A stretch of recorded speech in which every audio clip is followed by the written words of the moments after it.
Après la conquête des terres, des océans et du ciel, il ne restait plus qu'une et ultime exploration pour assouvir le désir de conquête de Sapiens. La sœur et voisine de la Terre, la Lune.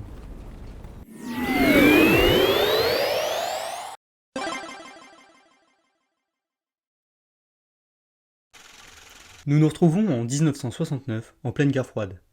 Les États-Unis sont en train de perdre la course à l'espace. Les Soviétiques ont envoyé le premier satellite dans l'espace, le premier être vivant, mais aussi le premier homme et la première femme. C'est le bordel à la NASA, qui, malgré quelques petits exploits et les milliards de dollars injectés, cumule les retards dans son programme spatial. Pour le gouvernement des États-Unis, le premier Sapiens sur la Lune sera un Américain. Encore mieux, il y sera avant la fin de la décennie. L'heureux élu pour cette mission sera Neil Armstrong, accompagné de Buzz Aldrin et de Michael Collins.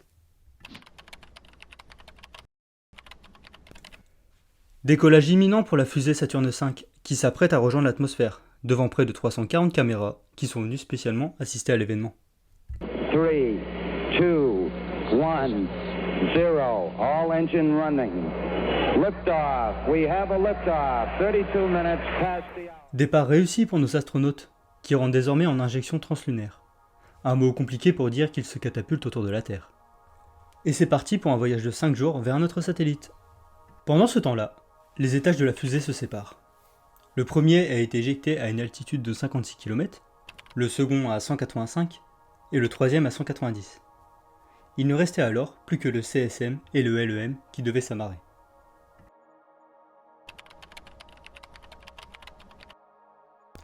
Aux abords de la Lune, la tension monte à l'intérieur du LEM. Une erreur de programmation de l'ordinateur de contrôle pousse Neil Armstrong à passer en mode manuel. Malgré les soucis au sein du module, nos astronautes alunissent sains et saufs. Le premier pas de Sapiens sur notre satellite est désormais imminent.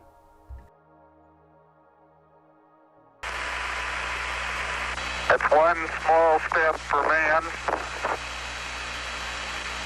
one giant leap for mankind. Le monde entier observe alors les premiers pas de notre espèce sur la Lune en direct depuis la Terre. On estime aujourd'hui que près de 600 millions de téléviseurs étaient allumés pour l'événement. Collins, lui, alors resté dans le module de commande, attendra le retour de ses collègues. Aujourd'hui, les regards se portent de nouveau vers notre satellite. La NASA a lancé le programme Artemis qui aura pour but de mettre en orbite une station spatiale autour de la Lune, mais aussi de créer une colonie de Sapiens sur celle-ci.